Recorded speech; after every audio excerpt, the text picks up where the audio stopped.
What's up, everybody? It's your favorite 2G2's favorite nerd, and today we are looking at the G2 deco of Vortex from MMC. This is all known to me from Joel W. This is the last of the set that he sent me, so I'm sure he'll be happy to get all this stuff back. It's also our second G2 repaint that we've been looking at in the past 30 days or so that's probably a first for this channel, for better or worse. But anyway, we're gonna look at this guy. We're gonna show the transformation from arm mode to helicopter mode, and then we're gonna show the transformation from robot mode to helicopter mode, because we've already shown the transformation from helicopter mode to robot mode, so this way both ways are covered on my channel, and hopefully it'll be of some benefit. Maybe it won't be. Hard to say, really. But in order to take a look at this guy, we gotta start with accessories, which are namely two blasters. They are purple, and they have black barrels, and they are very simple sculpts. They can be stored on the combine mode.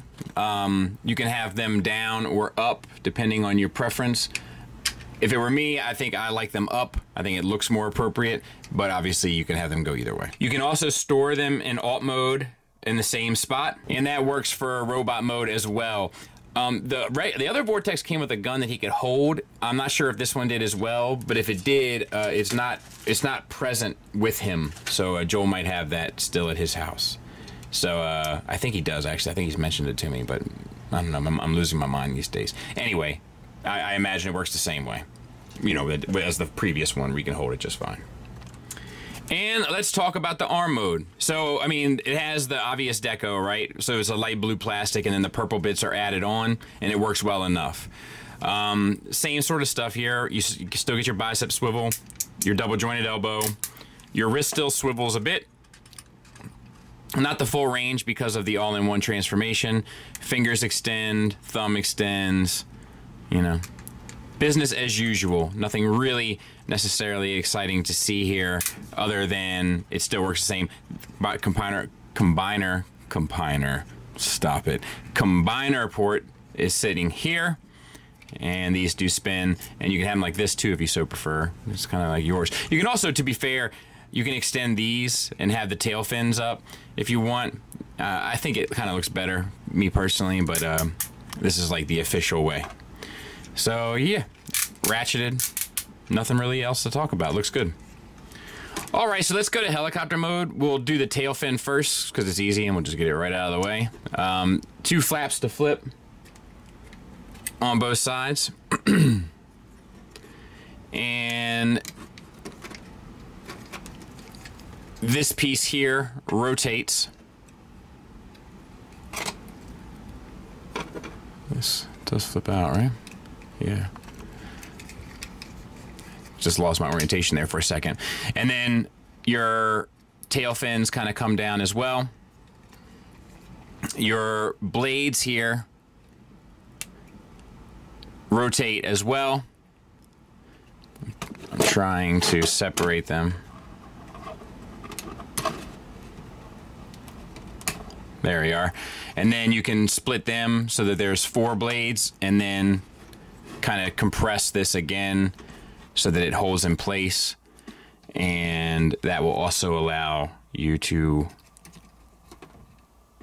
flip down this other tail fin. I'll get this sorted. It's just it's a little bit of a tight joint here. And then collapse all this and get it nice and tight. Next thing we want to do, you can collapse these just to kind of get it out of your way, is just lift this whole space up. It all should stick together. And then in here, you want to, there's a little blue flap right there. All it does is keep the combiner port out. So flip that down. Then you can flip your combiner port in, and you can also extend your landing gear. And we can even rotate so that we kind of have this back into the kind of position to move forward. All right, we have a number of flaps to kind of open up, namely these two here. And you can extend this. Be mindful of the landing gear. It's a small little piece of plastic. But this flap that is connected to also rotates, so you can go ahead and get that out of the way as well. And we'll do that on this side also. And untab these because they're locked into that space there. And then These also have to kind of be sorted out as well. You can split this all apart. You got to make sure that your hand is right though, so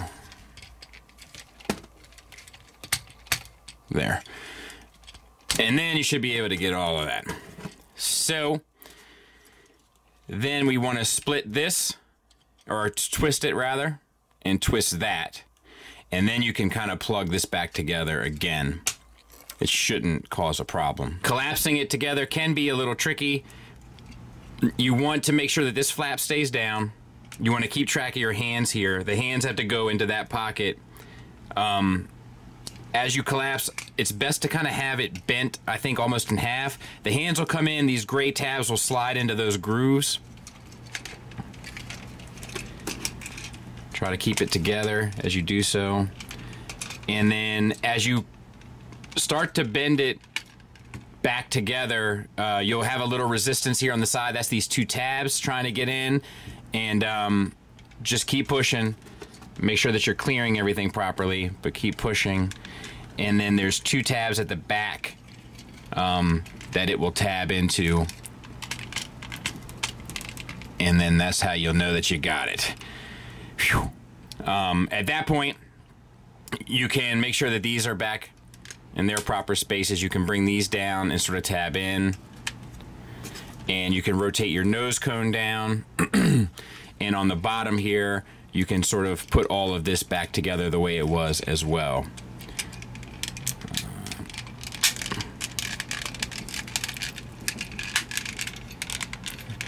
Get it nice and tight like a tiger. And then lastly, just bring this back down over top.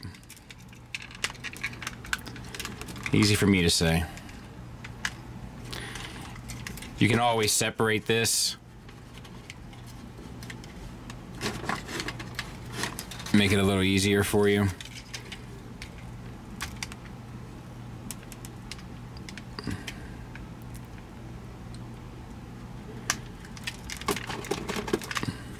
And bring these down as well on both sides.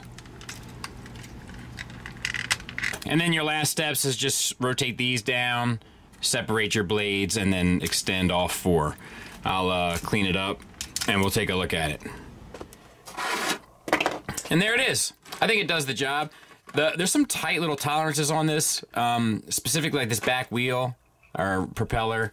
Like, it doesn't matter where I have it. Like, I can have it extended to that side or that side. It still really doesn't move a whole lot. I can't remember if the original one was like that or not. These spin pretty nicely. The rotor blades, I don't know, helicopter blades, the propellers or whatever they are, they spin nice. Paint deco and stuff comes through still nice, you know. So I don't have a whole lot negative to say about it. Like, mine's coming undone a bit because I'm not really squeezing this thing as tight as I would like to. It doesn't belong to me, but overall I think it does the job. There it is with Tiger Track. So, nice size unit, so to speak. So let's get him transformed. Collapse your blades. One less thing to worry about. Open up. Where is it? This here. And spin these hands around. And then you want to look at the place where you can store the weapons. So, open up. Well, that's not what I wanted to open up. Some of these tolerances are a little aggravating. There. And spin in. And there we go. And then you can get these arms out to the side. You can spin around to the bottom, give yourself a little bit more room before you work on the backpack. Untab the backpack. And then you want to flip all of this out. And just kind of use whatever you can do to sort of clear all this. You got to get this part down, and you got to get these parts up. So once you get to here, this can be a little... There, flip this up. And flip this around. these two pieces, flip around. And actually, I like to keep a lot of this collapsed so I don't bump into it and break it.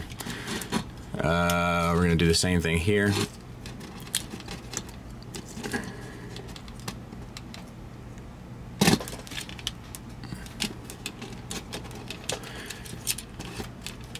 Flip this out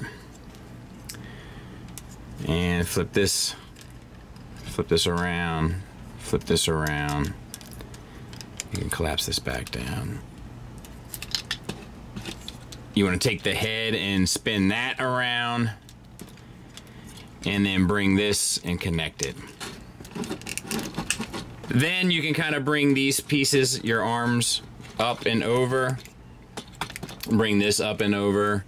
You can kind of get this going in the general shape, but don't worry yourself too much about it, because we got to get a couple things sorted first. But just have that all up. And now for the legs. A lot of this is going to seem pretty familiar, especially once we get to a certain spot.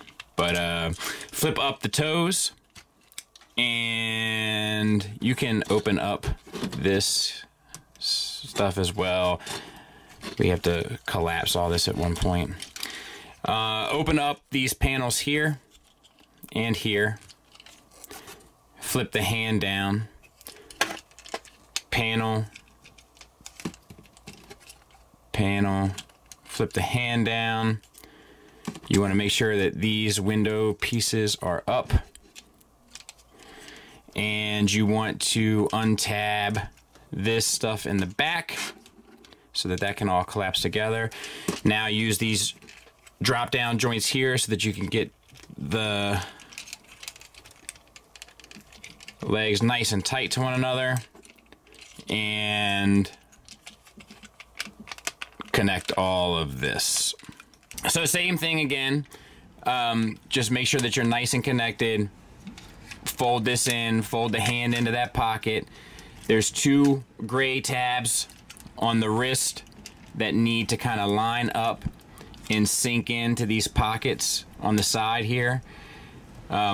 Make sure that you stay accounted for the knees. They have a tendency to get a little wonky on you. And then you just want to get up and over and then sink this into the body of the helicopter and get all that nice and tight. Open up these, make sure that they're open, and flip.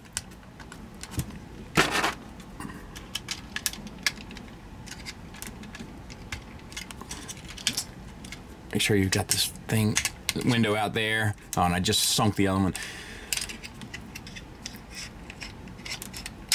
There.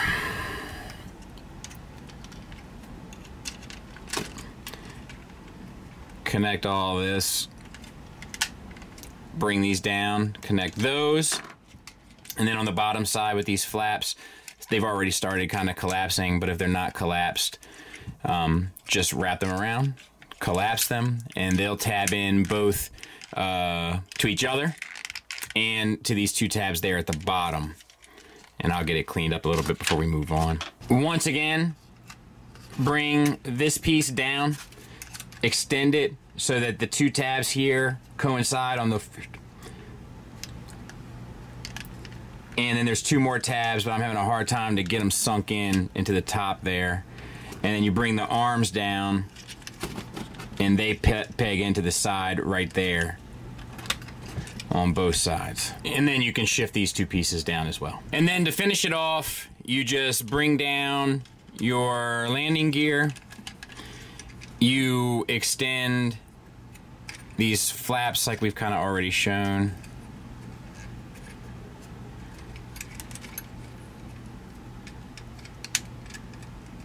You lower these fins and push that through to the other side. Push that, separate them, and then you can bring this back.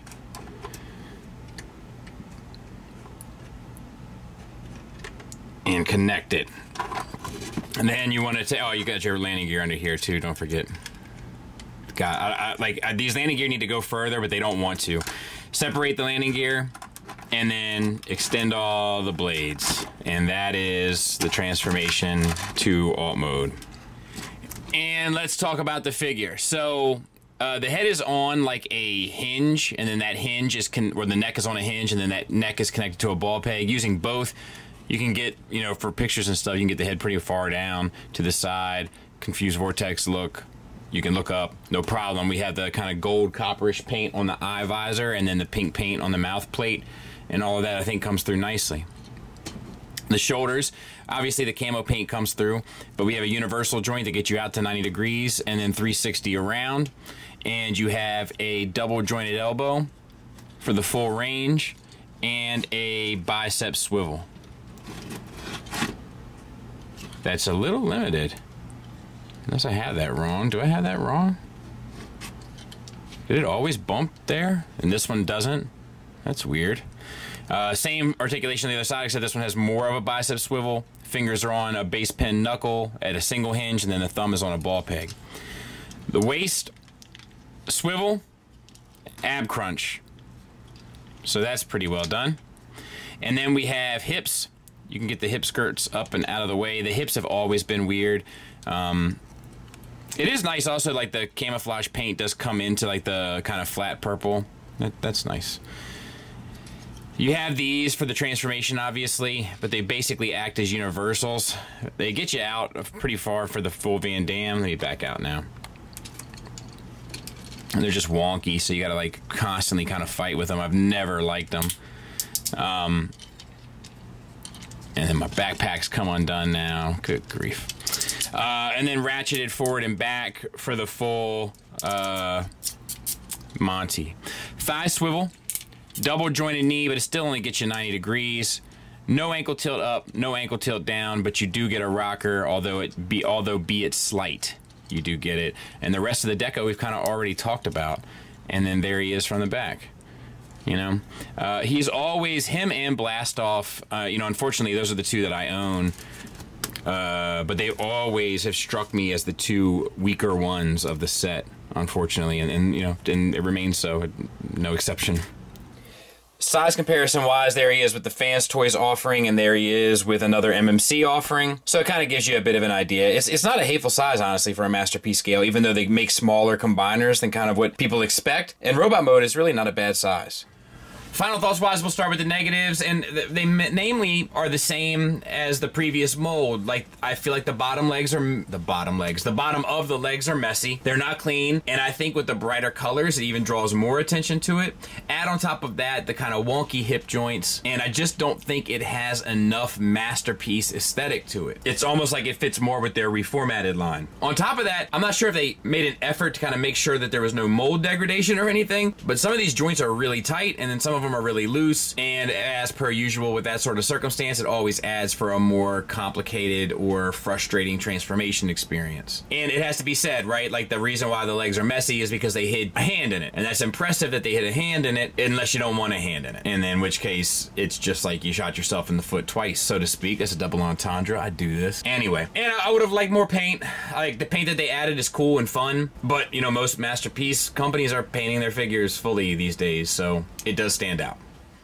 Positives wise, the materials are still outstanding. The articulation is outstanding. Tons of character comes through. MMC has a tendency to be able to do that, to create, I think, namely face sculpts and sort of the way the motion works and the engineering regarding the joints, that it allows for a lot of character and sort of animation, for lack of a better term, to kind of really come through. And it remains as so. Plus, the transformation is impressive. It's a little bit more frustrating, I feel like, on this one than the first one, because some of the joints are a little over tight. But still, what they did is impressive. So if you like a G2 Bruticus, I don't know if there's another one being made. I don't know if Zeta did one or not, but if you were looking for like different types of sets or to experience different types of sets and you want a G2, I mean, this will probably be a decent enough set to get. You know, it's such a niche thing that you kind of have to like accept a lot of like kind of strikes against it in order to get the job done. I think this is as good as any for that specific checkbox, but it's not great, and it never has been. And I own it. I mean, I own the G1 version just because I think it's kind of the best looking Vortex available in the scale, but it's not great. Thanks for listening. Thanks for watching. Until next time, take care.